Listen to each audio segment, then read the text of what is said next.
दोस्तों नमस्कार। महाराष्ट्र का चुनाव ऐसे जटिल मोड़ पर आकर खड़ा हो गया है जहां से लग रहा है जो अपने हैं वे पराये लग रहे हैं और जो पराये हैं वह थोड़े देर के लिए अपने लग रहे हैं, हालांकि वे पराये ही हैं। तो इस चक्रव्यूह में और ऐसे जटिलतम मुद्दों पर आज हम लोग बात करने जा रहे हैं। तो इसमें अपना कौन है, पराया कौन है, ये सारे चीज़ों पर, इन सारे चीज़ों पर हम लोग बात करेंगे।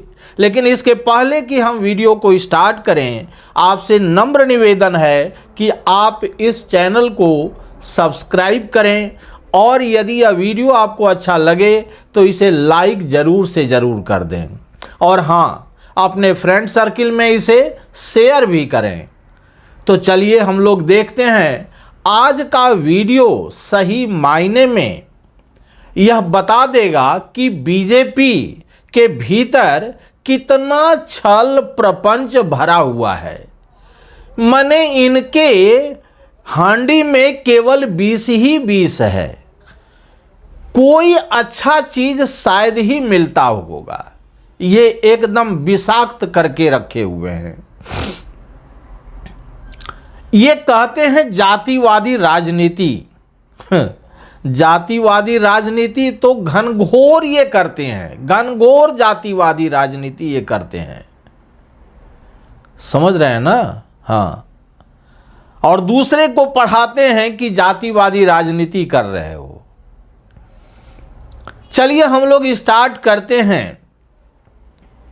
एक न्यूज चैनल ने बड़े ही रेस्पेक्ट ढंग से एकनाथ शिंदे जी को मुख्यमंत्री होने के नाते किसी मुद्दे पर चर्चा करने के लिए आमंत्रित किया था। एकनाथ शिंदे जी ने टाइम भी दे दिया था और इसके बाद वे नहीं पहुंचे। वे लोग इंतजार करते रहे। अंत में दर्शकों से उन्होंने या और भी जो लोग थे माफ़ी या क्षमा याचना की।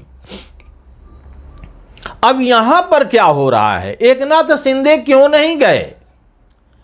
एकनाथ शिंदे इसलिए नहीं गए क्योंकि यहां पर उनकी रणनीति बन रही थी अपने लोगों के बीच में कि ऐसा लग रहा है कि पोस्टर बैनर सब फडणवीस जी के मुख्यमंत्री के रूप में स्थापित करने के लिए बनाया जा रहा है। देखिएगा, फडणवीस जी को मुख्यमंत्री के रूप में प्रस्तुत करने के लिए एक पोस्टर बैनर जो भी है वो सब बनाया जा रहा है। अब इन्हें कोई आमंत्रित करे तो वे जाएंगे क्या? मुख्यमंत्री रह चुके हैं, 2.5 साल का कार्यकाल बड़े ही अच्छे ढंग से इन्होंने चलाया और अब इन्हें दरकिनार करने की कोशिश की जा रही है। क्यों? क्योंकि ये बीजेपी के नहीं हैं। ये बीजेपी के होते तब तो कोई बात ही नहीं थी। तो बीजेपी में से किनको चुना गया? बलि का बकरा यानी फडणवीस जी को। देखिएगा, अब इन्हें उप मुख्यमंत्री बनाया गया था, याद रखिएगा। और एकनाथ शिंदे जी को जब पार्टी टूटी तो इन्हें मुख्यमंत्री बनाया गया। यही शर्त ही हुआ था कि तुम तोड़ के आओ और मुख्यमंत्री बनो। मुख्यमंत्री बनने की लालसा इनमें नहीं थी। एक तो छोटे कद के नेता थे, थाने के तरफ से थे, इनकी कोई ज़्यादा महत्वाकांक्षा थी नहीं। लेकिन बीजेपी ने इनको सब्जबाग दिखाया और पार्टी को तोड़ा। फिर भी इनको लग रहा था कि वे बना लेंगे सरकार, तो इन्होंने एक और महत्वाकांक्षी व्यक्ति को तोड़ा, अजीत पवार जी को। अजित पवार जी को यह सब्जवाग दिखाया कि अरे बुड़बक कहीं का, यहां मुख्यमंत्री तुम थोड़े बन सकता है, आओ यहां हम मुख्यमंत्री बना देंगे। उसने भी जितना था लूटना सब लूटपाट करके इधर चले आए। हो गया। अब इधर क्या हुआ, जरा सा ध्यान दीजिएगा रणनीति को। फडणवीस जी को वहां से दिल्ली से आदेश आता है कि तुम उप मुख्यमंत्री बन जाओ, और मुख्यमंत्री इनको बनने दो। फडणवीस साहब जानते हैं बीजेपी के सभी चीज को, रस्म रिवाज को वे जानते हैं, कस्टमरी को जानते हैं, इसीलिए उन्होंने स्वीकार कर लिया। बड़े ही मायूस थे, लेकिन यहाँ कोई धर्म है न कुछ है, जाति देखा जाता है, प्लस मेरे प्रभाव को किसी ने माना या नहीं माना। हुआ था क्या, जब ये फडणवीस जी मुख्यमंत्री थे, बदला कैसे लिया जाता है इसको देखिएगा। बलि का बकरा बनाया गया है। फडणवीस जी क्या थे, मुख्यमंत्री थे। इनको दिल्ली से एक टॉप लीडर ने क्या किया, खबर भेजवाया कि एक बहुत बड़ा व्यापारी है, उसका 300-400 करोड़ रुपये का कुछ प्रोजेक्ट है, उसको जो है तुम पास कर दो, या उसको माने प्रोजेक्ट लगाने के लिए सब चीज कर दो। फडणवीस जी को यह अच्छा नहीं लगा, क्योंकि वह व्यापारी शायद ठीक नहीं रहा होगा, इसलिए उन्होंने नहीं सुनी। दोबारा आया, फिर भी नहीं सुना। इसके बाद उस टॉप लीडर को जरा सा भीतर में लगा कि हम ही तो हैं, हमारे ऊपर कौन है।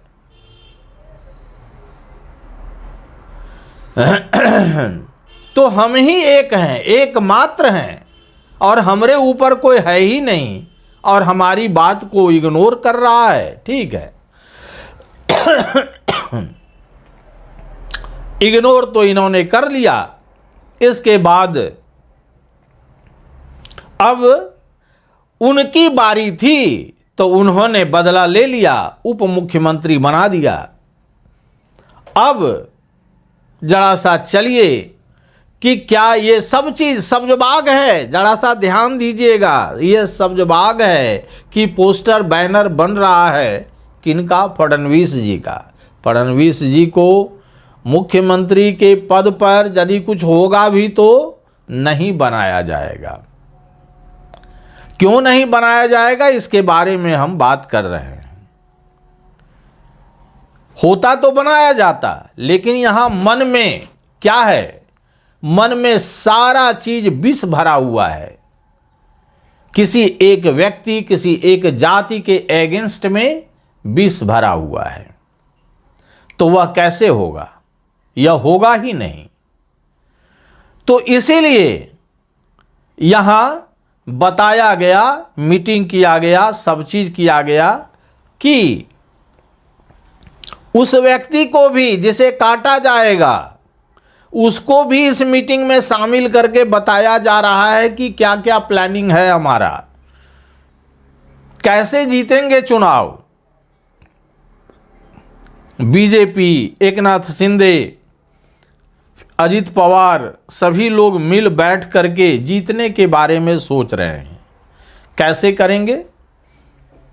बीजेपी ने कहा भाई हम शहरी क्षेत्रों को और कुछ सुदूर देहाती क्षेत्रों को हम ले लेते हैं, और उसमें हम क्या करेंगे, उसमें अति पिछड़ों को, पिछड़ों में जो नीचे हैं, उन्हें हम अपने साथ लाने का प्रयास करेंगे। और इसके बाद हम दलितों को भी लाने का प्रयास करेंगे। दलित में कैसे, महार को छोड़ करके जो उनके नीचे हैं अलग, ये करीब करीब 12% हैं। 12% में 6% के लगभग तो महार हैं। तो महार शायद इनको वोट देंगे अथवा नहीं देंगे, यह दुविधा की बात है। 6% पर ये चाह रहे हैं कि हमारी पकड़ मजबूत रहे। फिर अब उधर जो पिछड़े हैं, पिछड़ों में जो नीचे तबके के बंजारा वगैरह जो हैं वे आते हैं, उनको अपने कब्जे में करने के लिए बहुत अथक प्रयास इन्होंने लगाया है। इसके बाद एकनाथ शिंदे को कमान दी गई है कि आप मराठा को संभालिए। मराठा को यदि आप संभाल लेते हैं तो फिर इधर हम इन लोगों को संभाल लेंगे। बंजारा समाज हुआ, अति पिछड़ा हुआ, इसके बाद पिछड़ों में भी घुसपैठ करेंगे। दलित हैं, आदिवासी हैं, इनमें हम घुसपैठ करेंगे। फिर जो अविश्वसनीय है, असंभव है, उसके लिए अजित पवार जी को कहा गया कि मुसलमानों के वोट का प्रयास कीजिए। इसके लिए मुसलमानों को लॉलीपॉप दिया गया। क्या लॉलीपॉप दिया गया? कि मदरसे के टीचर को वेतन में वृद्धि कर दिया गया कि भाई आप जाइए, एंजॉय कीजिए। ठीक, अब सबको मालूम है कि उन्हें पूरा भारत भी लिख दीजिएगा तो भी बीजेपी को या बीजेपी से रिलेटेड जो भी संगठन है उसको एक वोट नहीं देने वाले हैं।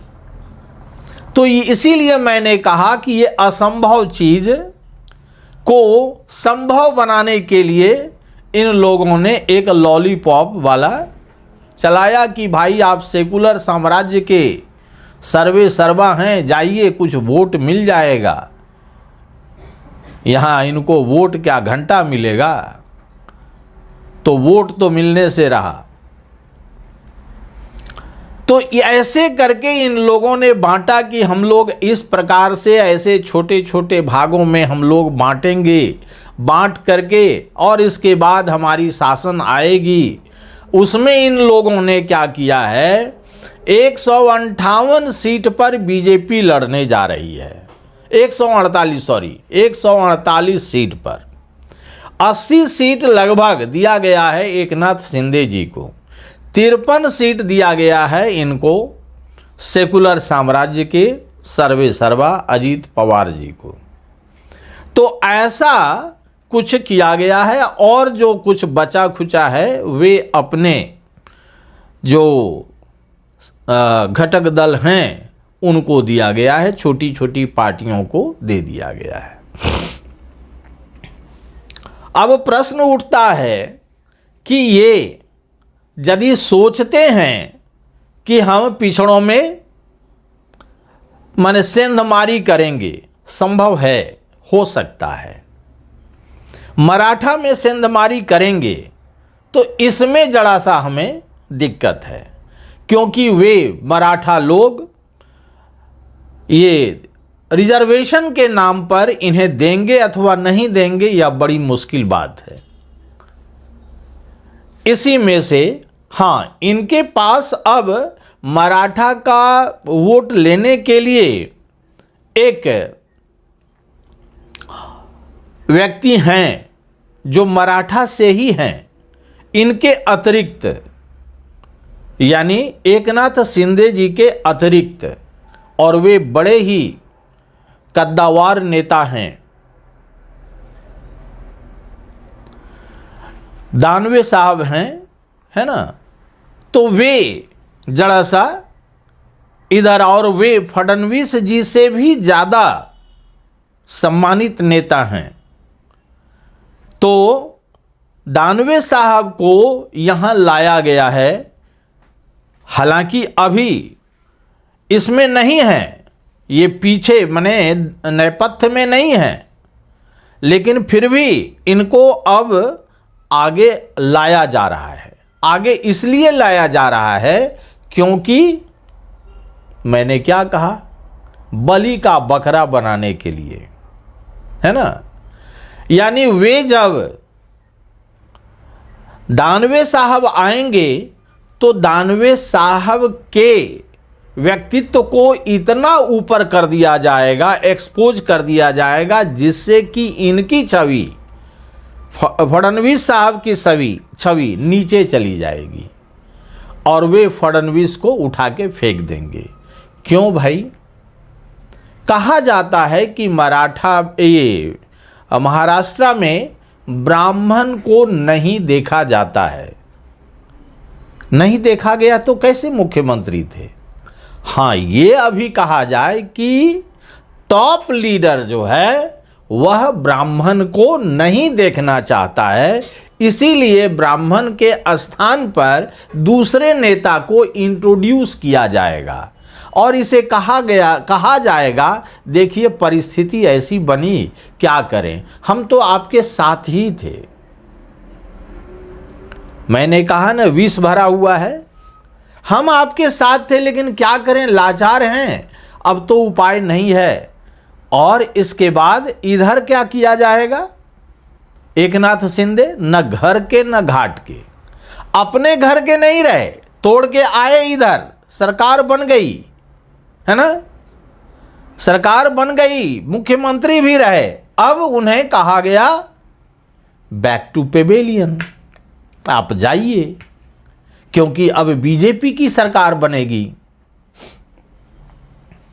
इस प्रकार से अंदर खाने, under the carpet, what is going on we can't expect, नहीं हो सकता है, कभी सोच भी नहीं सकते हैं कि ऐसा भी होगा। एक तरफ पोस्टर बैनर लग रहा है और दूसरे तरफ गर्दन काटने का सारा इंतजाम किया जा रहा है। बाहर टॉप लीडरशिप, यह तो बीजेपी में ही हो सकता है, दूसरे पार्टियों में हमें तो नहीं लगता है कि ऐसा होगा भी। खैर, जो भी रहे, समाचार यह है, महाविकास आघाड़ी जीतने जा रही है चुनाव। जितने भी सर्वे आए हैं उस सर्वे के अनुसार महाविकास आघाड़ी एकदम फुल मेजॉरिटी के साथ जीतने जा रही है, क्लीन स्वीप, और इनका खटिया खड़ा होने जा रहा है। तो इस अंक में इतना ही। यदि यह वीडियो आपको अच्छा लगे तो इसे लाइक करें, शेयर करें और अपनी राय इस वीडियो पर मुझे जरूर से जरूर दें। धन्यवाद।